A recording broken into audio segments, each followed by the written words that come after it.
Caros fiéis, quando vocês saíram de casa, a maioria, acredito eu, apesar do aviso do padre no canal da capela, não imaginava a graça que teria na missa de hoje. E, de fato, hoje podemos dizer que somos, de certa forma, privilegiados. A missa de hoje é uma daquelas raras missas que se vê e se reza. Isso mesmo, a missa de hoje é rara. E claro que não estou falando da missa do quarto domingo depois da Páscoa, até porque, pasmem, não é essa missa que estamos rezando hoje. Hoje, pela ocasião e pela autorização do Papa Leão XIII, que permitiu que isso fosse possível, a missa que estamos celebrando é a missa da coroação do Papa. Existe no missal, ao final dele, uma missa votiva para o dia da coroação do Papa, que pode ser rezada no dia da coroação e também no aniversário da coroação. Hoje em dia, não há mais a cerimônia da coroação do Papa. Antigamente se havia uma cerimônia com orações e uma coroação de fato. O Papa era coroado com a tiara papal. No entanto, hoje em dia, em vez da coroação, o Papa realiza uma missa de posse, que é uma missa papal, que inaugura o seu pontificado, onde ele também recebe o anel do pescador. Essa missa foi rezada hoje pelo Papa Leão XIV em Roma, na sua diocese. E por isso, aproveitando a ocasião, nós estamos rezando a missa da coroação do Papa. Até porque, mesmo que ele não seja coroado, como era feito antes, esse dia tem um grande valor e importância para a Igreja. A missa de hoje é uma raridade. Muitos nunca viram nem escutaram essa missa, e muitos só terão a oportunidade de vê-la uma única vez. Logo, que graça estamos tendo! Além disso, e sobretudo, essa missa nos dá a oportunidade de rezar de maneira particular pelo nosso Papa. Outrora, como falamos, o Papa era coroado, e havia uma cerimônia específica que foi mantida e realizada por mais de 1 milênio. Havia nessa cerimônia a Santa Missa, orações especiais, a bênção Urbi et Orbi, com o anúncio da indulgência plenária, que era o primeiro ato do Sumo Pontífice como tal. E essa cerimônia devia ser algo espetacular, devia ser de uma grandeza, uma solenidade, de uma beleza tremenda. Imaginem a solenidade dessa cerimônia. Se a pompa de uma procissão e de algumas missas já nos impressionam, imaginem a coroação do Papa. O Santo Padre chegava carregado na sua sede gestatória, revestido de suas vestes pontificais. O Papa, na lógia, na varanda da Basílica de São Pedro, sentado no trono, era coroado pelo cardeal protodiácono, que tinha a honra de colocar e impor na cabeça do Papa a tiara papal, recitando a seguinte oração: receba a tiara adornada com 3 coroas e saiba que você é pai dos príncipes e reis, o governante do mundo, o vigário de nosso Senhor Jesus Cristo na terra, a quem seja toda a honra e glória pelos séculos dos séculos. Amém. Que cena, que momento espetacular. E tudo isso era feito diante dos fiéis. Depois da coroação e da bênção, as folhas com a indulgência plenária eram lançadas ao povo.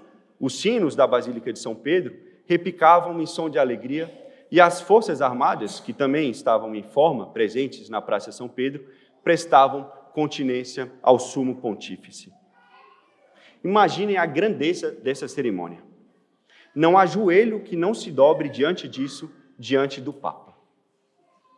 Nenhuma outra cerimônia, nem a coroação do rei da França, da Inglaterra, ou de qualquer outro reino ou império, devia se igualar à coroação de um Papa. Até porque estamos falando do pastor supremo das almas, do pai dos príncipes e reis, do vigário de nosso Senhor Jesus Cristo, como diz a oração da coroação. Inclusive, a tiara papal, com a qual o Papa era coroado, que contém 3 coroas, representa a grandeza do Papa e justamente aquilo que ele é: Rei dos reis, regente do mundo e vigário de Cristo. O Papa é sacerdote, rei e mestre. Além de representar seu poder temporal como chefe de Estado soberano, seu poder espiritual como chefe da Igreja e seu poder moral, ou seja, a sua superioridade em relação aos outros poderes do mundo. Infelizmente, essa cerimônia, embora nunca tenha sido explicitamente abolida, caiu em desuso. Os papas, a partir de João Paulo I, não quiseram mais ser coroados e essa cerimônia foi substituída por uma cerimônia de posse com a Santa Missa Papal. E é verdade que, muito provavelmente, nunca veremos a cerimônia de coroação de um Papa e nem mesmo o Papa usando uma tiara papal. Nós perdemos tudo isso, o que é uma pena. Porém, apesar de não termos mais toda essa cerimônia, não termos mais sede gestatória, tiara papal ou a oração da coroação, nós temos o principal e o mais importante, que é o Papa. Seja com tiara ou sem tiara, nós temos o Papa, o sucessor de São Pedro, o Rei dos Reis, regente do mundo e vigário de Cristo. E que, como tal, goza e tem, entre todas as nações, todos os direitos da santa humanidade de nosso Senhor Jesus Cristo, como diz o Padre Faber. Nós temos o Papa, nosso Pai comum. E que graça é ter um Papa. O Papa não é um simples homem, um padre ou um bispo como os outros. O Papa é, no dizer de Santa Catarina de Sena, o doce Cristo na terra.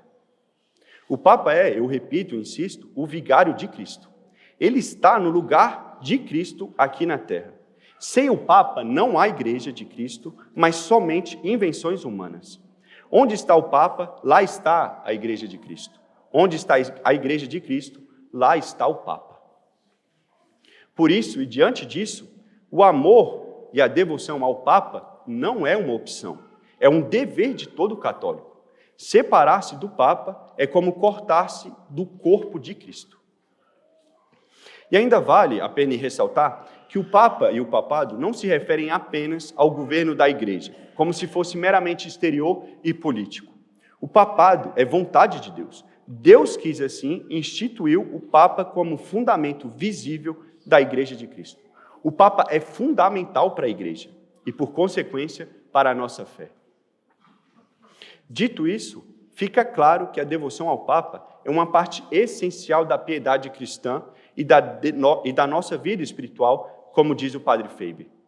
Fica-se admirado de descobrir quão intimamente estão unidos uma nobre fidelidade ao Papa e a nossa generosidade para com Deus, bem como as liberalidades de Deus a nosso respeito.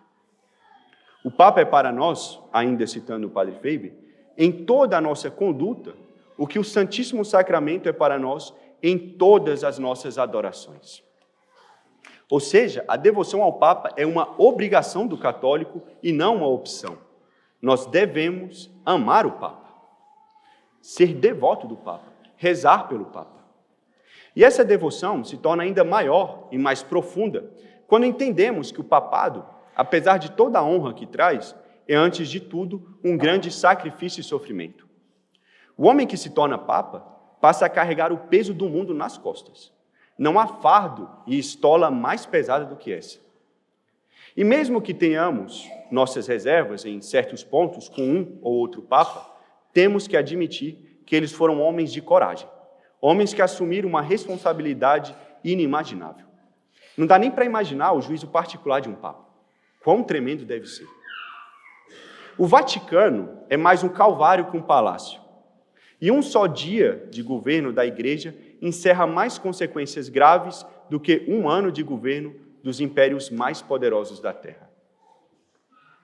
Então o Papa merece e lhe é devido todo o nosso amor e admiração, toda a nossa piedade filial. Isso é uma obrigação e não uma simples escolha de devoção.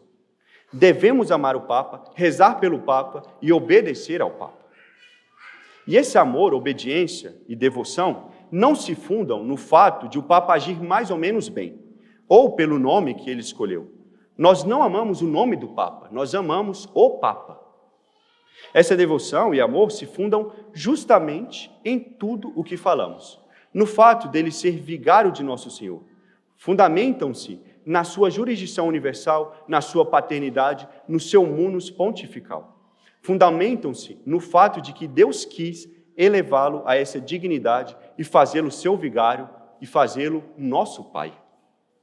Nós, como católicos, como filhos do Papa, temos a obrigação de rezar por ele, de sustentá-lo com nossas orações e sacrifícios, ainda mais sabendo do peso que o Papa carrega. O Papa é nosso Pai e devemos amá-lo como tal, como um filho ama o pai. E como bons filhos, devemos então defender o Papa e desejar e ter a coragem de defendê-lo até mesmo com a nossa vida, se preciso for. Ai de nós se não rezamos pelo nosso Papa. Não rezar pelo Papa é um pecado. Odiar o Papa é odiar a vontade de Deus. E como filhos e bons devotos do Papa, devemos também obedecer ao nosso Pai. Mas, claro, essa obediência não pode ser reduzida a uma obediência irracional e cega que nem podemos chamar de obediência. A obediência ao Papa é, como explica São Tomás, uma obediência filial, prudente e cheia de fé, como a de um filho que confia no Pai. Quando falamos de obediência ao Papa, falamos da verdadeira obediência, devida primeiro a Deus. Ou seja, diante de um ensinamento do Papa, nós obedecemos com docilidade e prontamente. Porém, se ele ensina algo no seu magistério não infalível, que contenha algum erro, claro, já que no seu magistério infalível o Papa não pode errar e devemos obedecer com toda a adesão, podemos e devemos não obedecer, mas, obviamente, com todo respeito e humildade. Até porque o Papa é Papa e não deixa de o ser, a não ser que renuncie. Então, vejam, a devoção ao Papa é essencial para a nossa vida espiritual. Não pensemos que seremos ou continuaremos católicos sem ou longe do Papa. Um dos sinais mais claros da verdadeira Igreja é a comunhão com o Bispo de Roma, o sucessor de Pedro, a quem Cristo deu o primado. Quem dizia isso era São Francisco de Sales. A verdadeira fé é romana, ela é apostólica, ela tem Pedro, ou seja, o Papa como chefe. E nós habemos Papa, nós temos Papa, nós temos um Pai, Leão XIV. E o Papa pode ter defeitos, como Pedro teve, mas foi Pedro quem recebeu de Cristo as chaves do céu. Foi a ele que nosso Senhor disse: Tu és Pedro, e sobre esta pedra edificarei a minha igreja. E o Papa, sucessor de Pedro, é quem tem as chaves da igreja.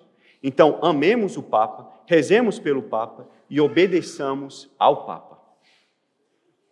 São João Bosco, no oratório em Turim, sempre animava as crianças a gritarem: Viva o Papa! Então, sejamos como essas crianças.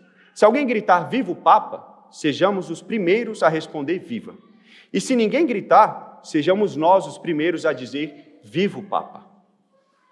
Procuremos e aproveitemos a ocasião dessa missa e também da recente eleição do novo Papa para aumentar a nossa devoção ao nosso Pai.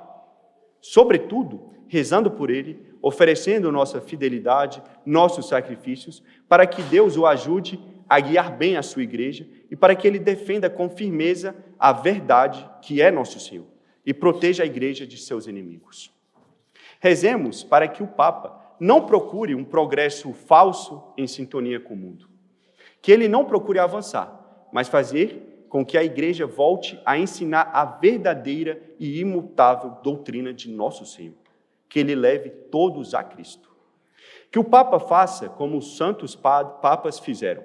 Eles não inventaram nada. Inclusive, nós não queremos nada de novo. Nosso futuro é o passado. Não queremos nada de novo. Queremos a doutrina de sempre e a missa de sempre. Mas, claro, sem romantismo e ilusão. Caros fiéis, amemos nosso Papa e rezemos incansavelmente, como bons filhos, para que o Papa cuide da Santa Igreja Católica, fora da qual não há salvação. Que nossas orações, a Virgem Maria e os santos apóstolos ajudem o novo Papa e viva o Papa. Em nome do Pai, do Filho e do Espírito Santo. Amém.